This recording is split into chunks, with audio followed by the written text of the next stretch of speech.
Hello and welcome to episode 8 of Jaane-Anjaane season 2 with me, Rajiv Mathur. Our guest today is a very young and dynamic entrepreneur who got into this business after addressing a personal situation. He's been doing ambulance services in Delhi NCR by the name of Meadowlands.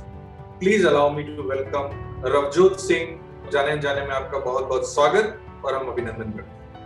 Hi Rajiv, thank you so much for having me here. It's a pleasure to be on this with you. So Ravjot, what do? You run an ambulance service in Delhi NCR, which is a very critical and essential part of the healthcare infrastructure in any country. So what do you do professionally? Just explain us in details, please. Rajiv, we have a company called Meadowlands, right? I'm a co-founder of Meadowlands, where we are an integrated emergency service provider across the country. We are present in more than 60 cities right now.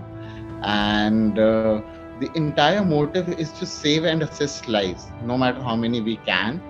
So getting it in the right time of ambulances or giving the right time of treatment or the right time of first aid communication all comes under the emergency response in that bracket. So we only aim at saving lives or assisting lives in whatever way we can. I'm a computer science engineer, right? I've done my schooling from DPS Arkepuram. At Meadowlands, I handle the operations and the technology. And going forward, we have almost saved more than 1 lakh plus lives till date, right? And I think the number should just go on no matter how much. Thank you. You are doing a very noble job, Ravjot, and all the appreciations to you and the entire team of Meadowlands.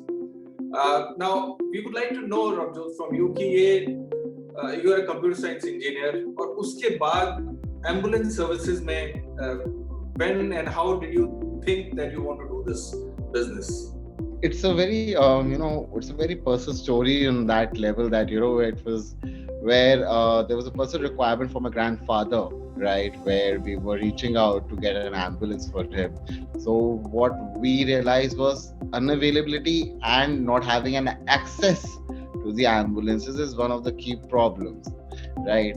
Later that year, then obviously the Nirbhaya problem happened in the Delhi government, where I was in my final year of engineering, where we also made an application triggering the similar issue of triggering how we can reach out to the emergency services, not only on the case of medical services or in the other services as well. However, from that pilot, I realized that we are tracking our food, we are tracking cabs, we're tracking each and everything which we can, but those are all luxuries, right? Those are all luxury events which you're having for your convenience. It's not something which you really need to track. If you get 2 minutes later food, you will not die. But if you get an ambulance 5 minutes later, you may certainly die. So that is a key address problem where I realized that this is a need, and in India, even if not now, in 10 years later or 15 years later, this will happen. Either we do it or either someone else do it. So if we have an opportunity to do it, why not? So having a personal belief, I really don't believe in saying "kash" or "if I would have done that and that." And so that's why I started with it. Me and Pranav are the two co-founders who started with this mission of saving and assisting lives across the globe. As I said earlier, that you are doing a very noble work and good wishes to you. Ravjot, ये हमें बताइए कि what were you doing before this, and from the childhood to DPS Arkepuram to the engineering and before Meadowlands, how has been your journey in life? Journey, I would say it was quite fun till now if I'll relate it to that. Yeah, so in school also was more about playing, and it was more about I was more into football, and going back to college was also more of the engineering side. Yes, then post college I had entered into my dad's business, which is of Nike retail stores as well, right? And after that I also started for my a sea venture, or like obviously a prawn farming venture, right? So it is basically about how you raise prawns in a accumulated area, like in a in the backwaters of the sea, and then you have to sell it to the exporters and etc. So it was a good business, but not something which I related to putting my mind and my education into. But yes, it was a good lucrative business. And definitely being from the north side, who was living away from the sea, getting into the touch with the coastal lines were much more of an experience, and how actually life at coastal works, right? So that was an experience which we gained there. Post that, I started with Medulla and that, yes. Ravjot, जाने अनजाने जो हमारा programme है इसका as the title से इसकी जाने माने लोगों की अनजानी बातें, और इसका जो सीजन 2 है वो I am trying to learn and gain knowledge from the healthcare and medical fraternity. और एक ambulance service is a very essential and very integral part of the entire healthcare ecosystem. खासतौर से जब ये सेकेंड वेव ऑफ कोरोना हुआ तो हमने देखा कि हर चीज की कमी हो रही है, कभी-कभी एम्बुलेंसेस की भी कमी थी. तो मैं आपसे ये जानना चाहता हूँ कि during the pandemic I am sure बहुत सारी हार्ट टचिंग स्टोरीज होंगी आपके पास, तो ऐसा कुछ जो आप हमारे साथ शेयर करना चाहें, या आपका कुछ ऐसा experience specially during second wave जो हमेशा याद रहने वाला है आपको? Definitely, Rajiv. There have been like numerous instances that this pandemic has gone to each of our lives, right? It is whether we are here or any city or any country, some way or the other, we've been hit by the pandemic, right?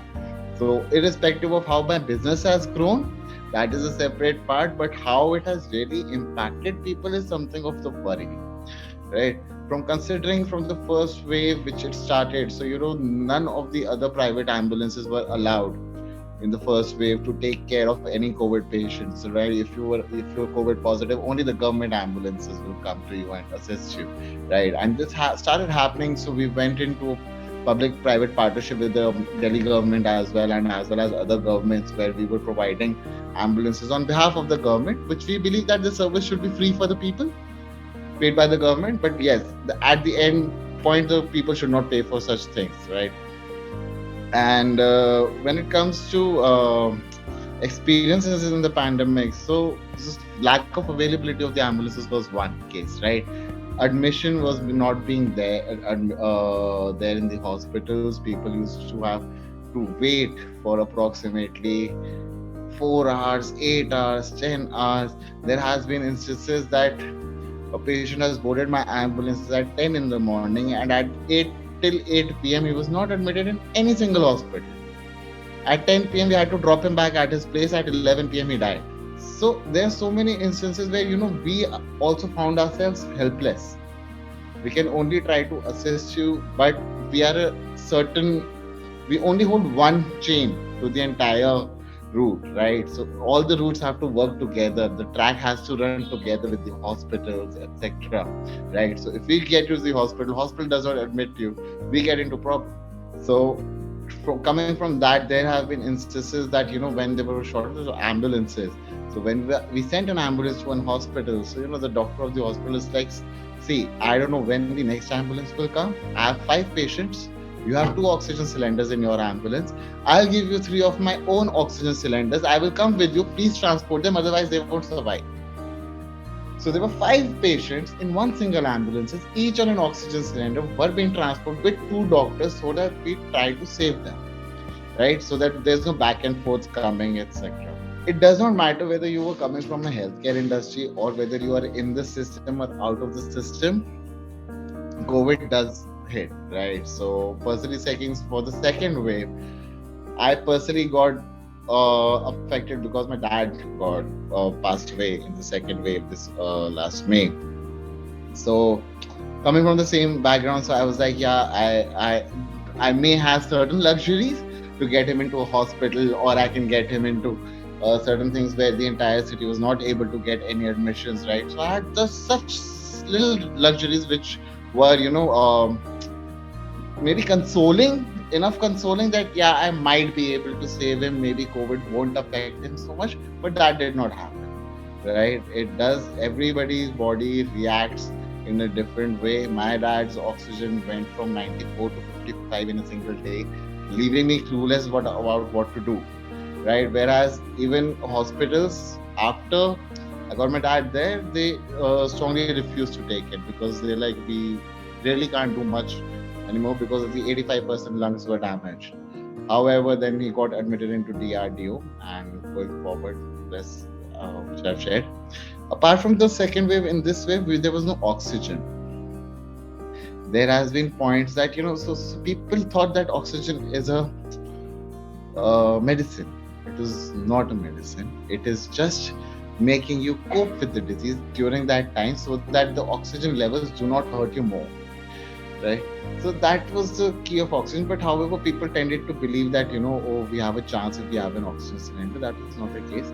We have been convincing people who were waiting for an ambulance with an oxygen, and Delhi did not have an oxygen at that time. If I'll be strongly specific about Delhi, it did not have oxygen. If you talk about from whatever oxygen plants we are doing, we were working with the government directly. We had all the letters you could have asked us for permissions from oxygen to hospitals, etc. None of them. However, there will be cases that I've transported a patient to a hospital. I can't name the hospital, but I transferred a patient to the hospital, and the hospital says, "See, I have a bed. I don't have oxygen. I might get it tomorrow." So my oxygen cylinder of the ambulance was taken in the hospital for that patient till the time they don't get oxygen. But we have also limited source, right? We started saying people that by the time you're waiting for the ambulance to come with oxygen and provide you, it would be much better if you just transport yourselves to the hospital. So we started sending ambulances. We like, don't wait for oxygen. By the time you'll be waiting, we'll shift you to the hospital. You might get better care. But rather than waiting at home कि oxygen आएगा या कुछ होगा, that will leave you nowhere. At the end of the day, you would be of guilt and regret.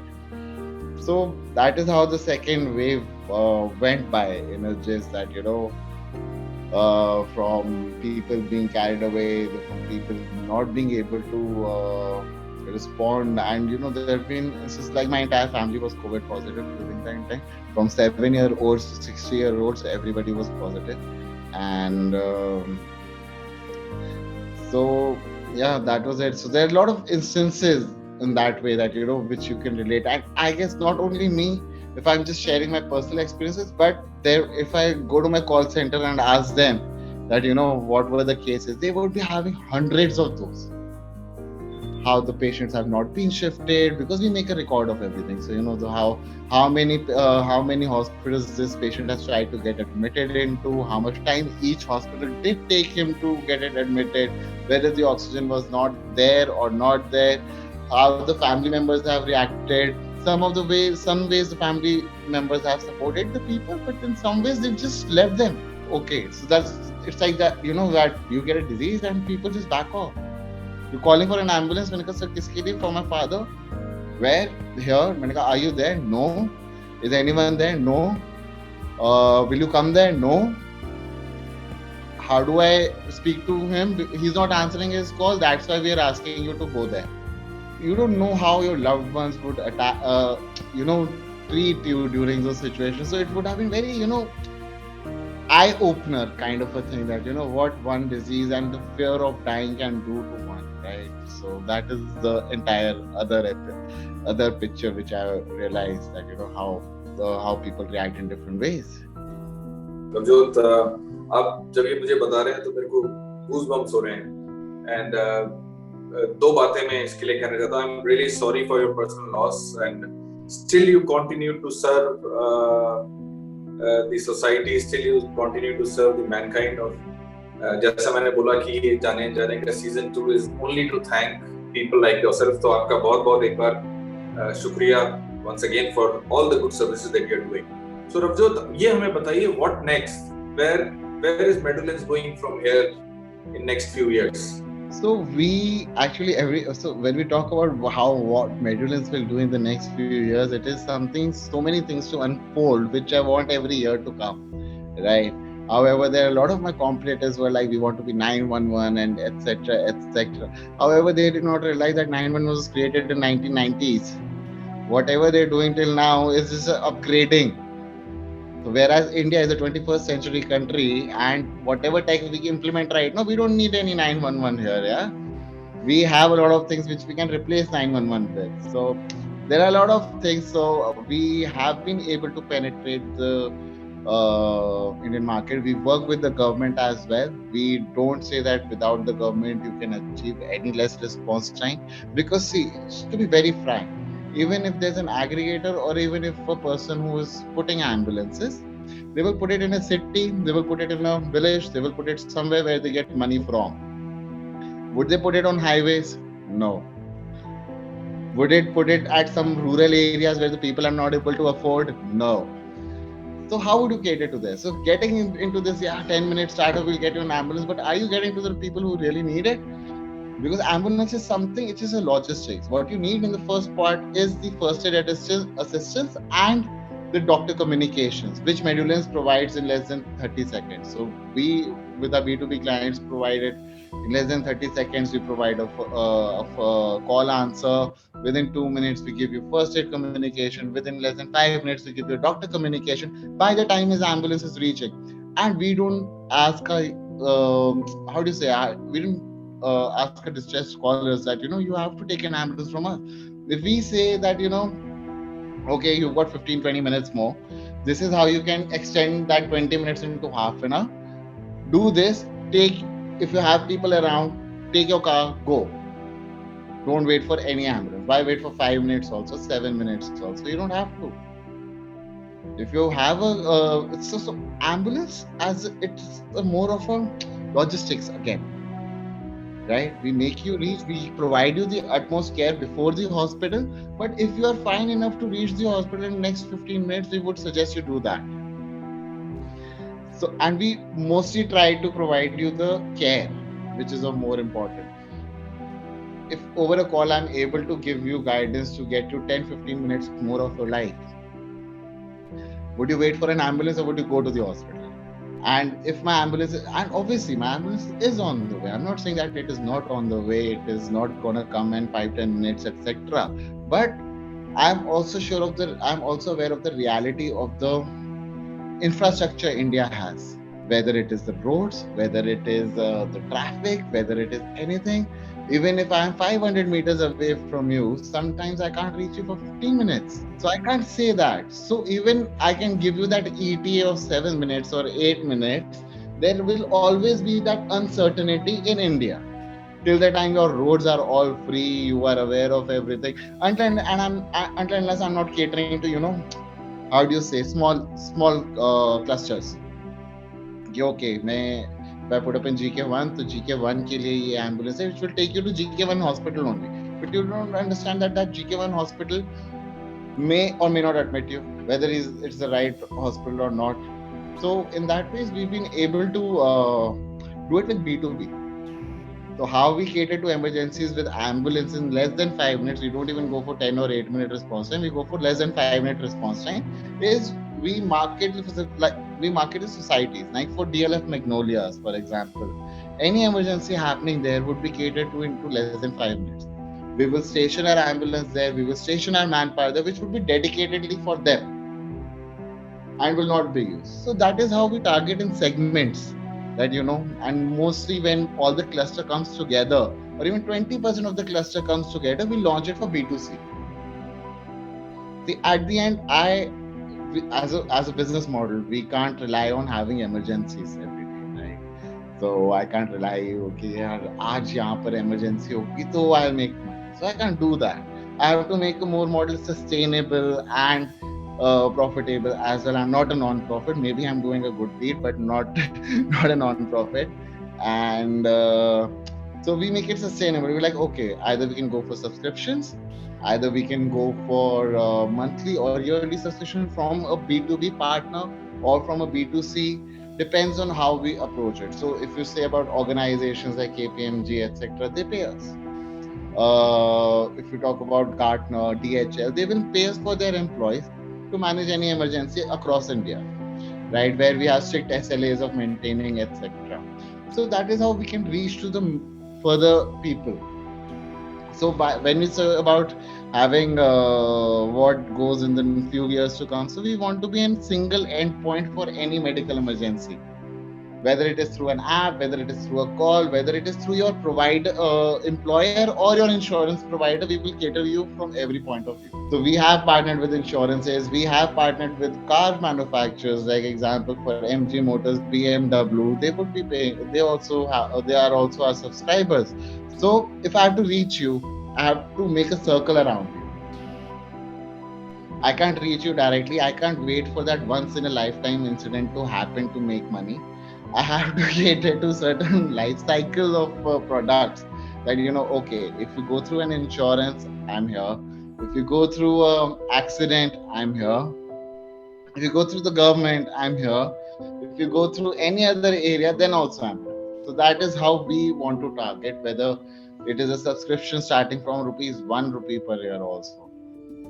Thank you, Ravjot. I really wish you and Petulance and the entire team for doing the good work, and may you expand many fold from where you are. Last but not the least, a very quick question, and I would request you a very quick answer to that.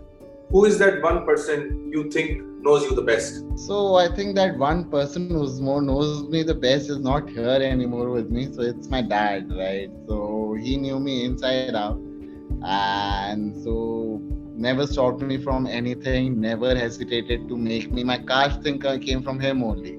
So he's like, I don't want you to say cash. I've done all the hard work in life so that you can experiment with your life. So that is something which he was there, that okay, I'm there for whatever decision you're there, and that one person who you can back upon, that okay, no matter what I do in life, whatever else, so he's there with me. So that kind of a thing, and knowing me inside out, obviously. Yes. Thank you very much, Ravjot, for coming on the show. It's always a pleasure to talk to you. You are so much full of energy that I also start feeling young when I speak to you all the time. Thank you so much for coming on the show, and wishing you all the best, and God bless. Thank you so much. Thank you so much, sir. Thank you so much. Pleasure.